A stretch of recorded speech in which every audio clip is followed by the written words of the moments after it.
Hello everyone, this is Neha and welcome back to my channel. कैसे हैं आप सब? आई होप आप बहुत बढ़िया होंगे। स्वागत है आपका आपके अपने चैनल स्टडी परचम में।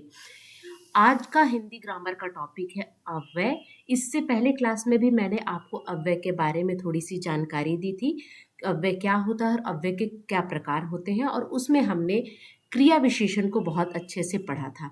तो आज हम अव्यय के और जो भेद होते हैं उनको आज हम डिस्कस करेंगे और पढ़ेंगे कि अव्यय के और भी जो भेद होते हैं, जैसे समुच्चयबोधक अव्यय, संबंधबोधक अव्यय क्या होता है, विस्मयादिबोधक अव्यय क्या होता है, निपात क्या होता है, उन सब चीज़ों को आज हम पढ़ने वाले हैं ना।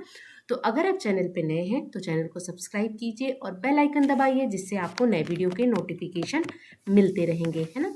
ये जो हिंदी ग्रामर की और हिंदी व्याकरण की जो सीरीज चल रही है, ये किसी भी एग्जाम के लिए आपके लिए इक्वली बेनिफिशियल है अगर आपके एग्जाम में हिंदी ग्रामर से क्वेश्चंस पूछे जाते हैं। स्पेशली ये हिंदी ग्रामर की ये जो सीरीज मैंने स्टार्ट की है, ये सुपर टेट और यूपी टेट वाले बच्चों के लिए है, जो कि सुपर टेट और यूपी टेट की तैयारी कर रहे हैं। तो 20 नंबर का हिंदी पूछा जाता है, तो आपको इसको इग्नोर नहीं करना है, इसको हल्के में नहीं लेना है, अच्छे से पढ़िए और एग्जामिनेशन में 20 आउट ऑफ 20 लेकर आइए, ठीक है। तो चलिए फिर स्टार्ट करते हैं। अव्यय क्या है थोड़ा सा रिकैप करेंगे पिछले क्लास को, और उसके बाद हम इसके भेदों को समझेंगे, ठीक है। सबसे पहले अव्यय की परिभाषा मैंने कल भी बताई थी। जो वय ना हो, जो वय ना हो, ऐसे शब्द जिसमें लिंग वचन पुरुष कारक आदि के कारण कोई विकार नहीं आता, वो होता है अव्यय। समझ में आया अव्यय क्या होता है? ऐसे शब्द अगर आप लिंग बदल दो तब भी वो अपने अपने अपने अपनी जो स्थिति है उसको वो चेंज नहीं करते। आप वचन बदल दो तब भी वो अपने रूप को चेंज नहीं करते। आप पुरुष बदल दो तब भी वो अपने रूप को परिवर्तित नहीं करते हैं, वो सदा अपरिवर्तित रहते हैं। इसीलिए हम उनको अविकारी शब्द कहते हैं। अव्यय को और क्या बोलते हैं? अविकारी शब्द, जो कि किसी भी परिस्थिति में अपने रूप को नहीं बदलते हैं, ठीक है। जैसे यहाँ पे इधर, किंतु, क्यों, जब, तक, इसलिए। आपको किसी भी सेंटेंस में आप अगर स्त्रीलिंग का यूज करो, पुल्लिंग का यूज करो, कुछ भी यूज करो, संज्ञा का यूज करो, सर्वनाम का, ये, जब, तक, क्यों, किंतु, इधर, उधर, ये सब एक जैसे ही यूज होते हैं हमेशा। इसलिए ही रहता है, तक ही रहता है, जब ही रहता है। इसमें कोई जब स्त्रीलिंग में नहीं बदलता है, ना ही पुल्लिंग में बदलता है। जब न्यूट्रल ही रहता है। वचन में अगर आप एक वचन लो या बहुवचन लो, ये सदैव एक समान ही प्रयोग किए जाते हैं। इसीलिए हम इसे अव्यय कहते हैं, अविकारी, अपरिवर्तित शब्द, ठीक है। अब यहाँ पे एक एग्जाम्पल देख लेते हैं। रवि तेज दौड़ता है, तुम तेज दौड़ते हो। यहाँ पे रवि और यहाँ पे तुम, यहाँ पे तो रवि यहाँ पे संज्ञा है, यहाँ पे सर्वनाम का प्रयोग हो गया। लेकिन क्या है, यहाँ पे तेज हमेशा सेम ही रहा। यहाँ भी तेज तेज ही है और यहाँ तेज है। तेज में कोई परिवर्तन नहीं आया। यहाँ दौड़ता से दौड़ते हो गया, रवि से तुम हो गया, लेकिन तेज, यहाँ भी तेज का प्रयोग कर रहे हैं, यहाँ भी तेज का प्रयोग है। यानी तेज क्या है आपका? अव्यय है, अविकारी है, अपरिवर्तित है, ठीक है। चलिए अब नेक्स्ट अव्यय के भेद। अव्यय के मूलतः 4 भेद होते हैं, जिसमें हम पहला क्रिया विशेषण, दूसरा संबंध बोधक अव्यय, तीसरा समुच्चय बोधक अव्यय और चौथा होता है विस्मयादि बोधक अव्यय। ये 4 होते हैं। लेकिन निपात एक ऐसी चीज होती है जिसको हम अव्यय में ही काउंट करते हैं। तो अगर हम निपात को काउंट करेंगे तो अव्यय की संख्या कितनी हो जाएगी? 5 हो जाएगी। तो कभी आप लिख सकते हो कि अव्यय की संख्या, आपको ऑप्शन के अकॉर्डिंग जाना होगा। अगर ऑप्शन में 4 दिया है तो आप 4 लिख कर आओगे, अगर ऑप्शन में 5 दिया है तो आप 5 लिख के आओगे। यानी अव्यय 5 भी होते हैं, 4 भी होते हैं, ठीक है। यानी अगर मुख्य रूप से ये 4 होते हैं, लेकिन कुल अगर पूछा जाए तो निपात को भी हम इंक्लूड कर लेते हैं, और ये अव्यय के ही पार्ट होते हैं, भाग होते हैं। अब मैंने पिछले क्लास में आपको क्रिया विशेषण पढ़ा दिया है कि क्रिया विशेषण एक अव्यय का ही भेद होता है, जिसको मैंने पढ़ा दिया है। एक ये लंबा टॉपिक था और इम्पॉर्टेंट टॉपिक था, इसीलिए मैंने इसको अलग से पढ़ा दिया है, ठीक है। तो अगर आपने वो वीडियो नहीं देखा है तो मैं प्लेलिस्ट की लिंक डिस्क्रिप्शन बॉक्स में डाल दूंगी, आप जाइए विजिट कीजिए और उस वीडियो को और भी जो भी ग्रामर के टॉपिक पढ़ा दिए हैं उन सब चीज़ों को आप जाके देख सकते हैं। तो आज हम पढ़ेंगे संबंध बोधक अव्यय, समुच्चय बोधक अव्यय, विस्मयादि बोधक अव्यय और निपात क्या होता है, उन सब चीज़ों को हम पढ़ेंगे, ठीक है। अगर आपकी एक बार कॉन्सेप्ट क्लियर हो गई ना, तो आप कोई भी क्वेश्चन आपके सामने आए आप उस क्वेश्चन को सॉल्व कर लोगे, है ना। तो कॉन्सेप्ट क्लियर करना सबसे ज़्यादा ज़रूरी है, ठीक है। चलिए सबसे पहले हम पढ़ेंगे संबंध बोधक अव्यय क्या होता है। जो अव्यय किसी संज्ञा के बाद आकर उस संज्ञा का संबंध वाक्य के दूसरे शब्दों से दिखाते हैं उन्हें संबंध बोधक अव्यय कहते हैं। ध्यान दीजिएगा, जो अव्यय किसी संज्ञा के बाद आकर संज्ञा का संबंध वाक्य के दूसरे शब्दों से दिखाते हैं वो क्या होते हैं, संबंध बोधक होते हैं। यानी संबंध यानी रिलेशन दिखाना, यानी संज्ञा के बाद आते हैं, यानी नाउन के बाद आते हैं और दूसरे जो भी शब्द यूज किए गए हैं उस वाक्य में उसके साथ संज्ञा का एक संबंध बनाते हैं, यानी ब्रिज का काम करते हैं।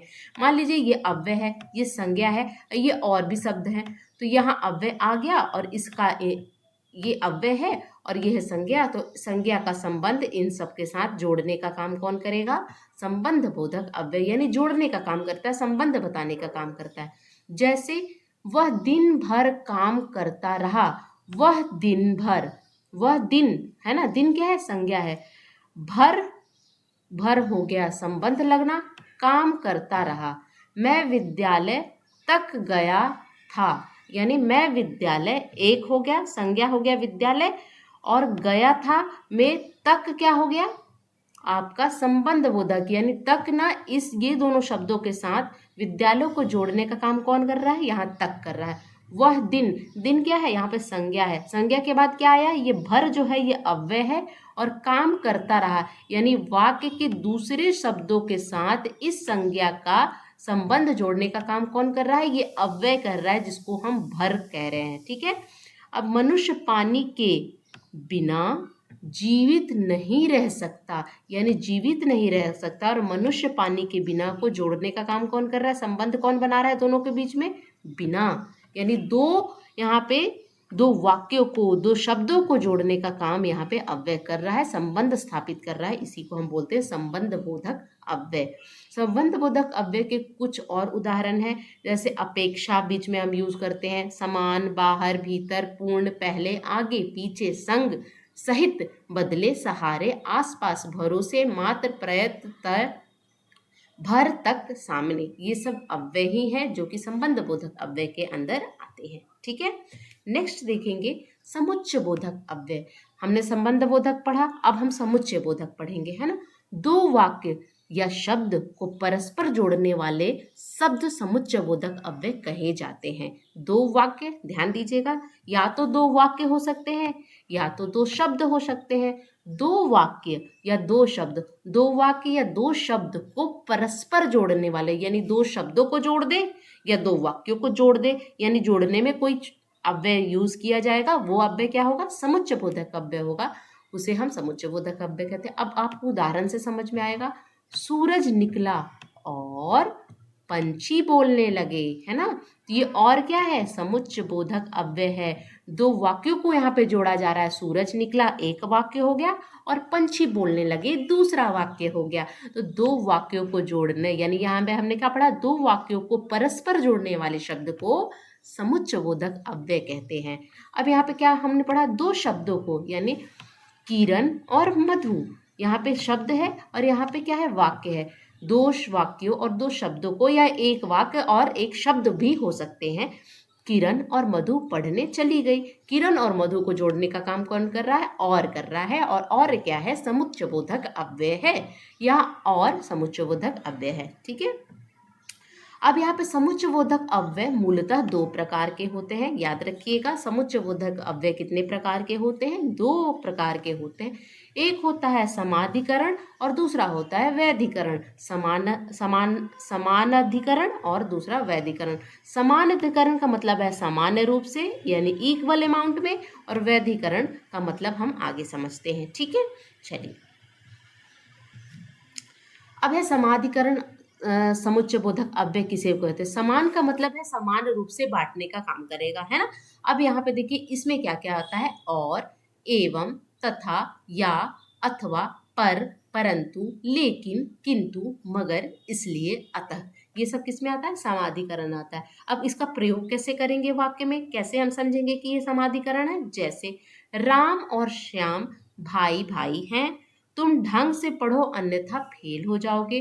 रोटी मोटी किंतु स्वादिष्ट थी, तुमने मना किया इसीलिए मैं नहीं आया। इसमें देखिए दोनों को समान भाव दिया जा रहा है, समान क्या दिया जा रहा है, वैल्यू दिया जा रहा है। इसी को हम बोलते हैं समानाधिकरण, समानाधिकरण कहते हैं, ठीक है। जो कि दोनों वाक्यों को, दोनों शब्दों को समान वैल्यू दी जा रही है। रोटी मोटी किंतु स्वादिष्ट थी, यानी किंतु, अन्यथा, और राम और श्याम को इक्वल इम्पोर्टेंस है ना। तुमने मना किया था इसलिए मैं नहीं आया, दोनों को इक्वली बांट रहा है, इक्वली क्या कर रहा है, इंपॉर्टेंस दे रहा है। दैट मीन्स समानाधिकरण समुच्चयबोधक अव्यय, ठीक है। अब वैधिकरण में अब आपको अंतर पता होना चाहिए कि कब हम वैधिकरण को टिक लगाएंगे और कब हम समानाधिकरण को टिक लगाएंगे। उसके लिए वैधिकरण पढ़ना जरूरी है। वे संयोजक जो एक मुख्य वाक्य में एक या अनेक आश्रित उपवाक्य को जोड़ते हैं वो वैधिकरण समुच्चयबोधक अव्यय कहलाते हैं। अब यहाँ पे क्या है, दोनों समान थे लेकिन उसमें क्या हो गया था, अब वैधिकरण, इसमें दोनों समान थे, दोनों क्या थे, दोनों मुख्य थे, है ना, दोनों मुख्य थे, ये भी मुख्य है और ये भी मुख्य है ना। लेकिन यहाँ पर आपको वैधिकरण में क्या देखने को मिला कि एक है मुख्य वाक्य, यानी एक मुख्य वाक्य, और दूसरा जो रहेगा वो आश्रित रहेगा, उस पर डिपेंडेंट रहेगा। एक रहेगा इंडिविजुअल इंडिपेंडेंट और उस पर दूसरा डिपेंड करेगा, यानी एक दूसरे के बिना अधूरा रहेगा यहाँ पर, ठीक है ना। वही होता है वैधिकरण, है ना। इसमें इसमें क्या क्या यूज करेंगे हम, इसलिए, अतः, कि, जो, ताकि, अर्थात, यानी, ये सब शब्दों का यूज करके, प्रयोग करके हम वैधिकरण समुच्चयबोधक अव्यय का जो वाक्य है वो बनाते हैं। जैसे यदि मेहनत करोगे, यदि मेहनत करोगे तो फल पाओगे, यदि मेहनत करोगे मुख्य वाक्य और फल पाओगे आश्रित वाक्य है, आश्रित उपवाक्य। माँ ने कहा, माँ ने कहा कि क्या है, वैधिकरण समुच्चयबोधक अव्यय, तुम अपना काम करो, यानी एक है मुख्य वाक्य और दूसरा उस पे आश्रित, यानी उसके बिना उसका अस्तित्व नहीं है, इसीलिए वो आश्रित है ना।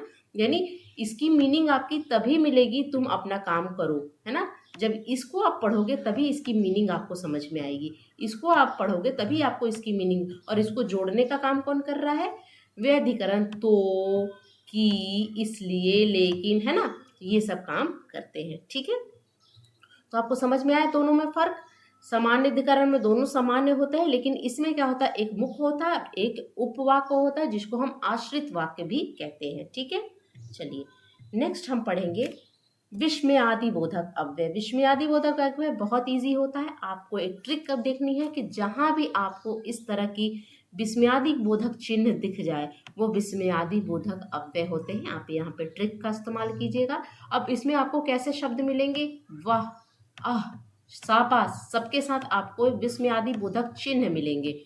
बाप रे, आह, हाय, राम राम, उफ, इस तरह के मिलेंगे। अब इसको थोड़ा डिटेल में पढ़ते हैं।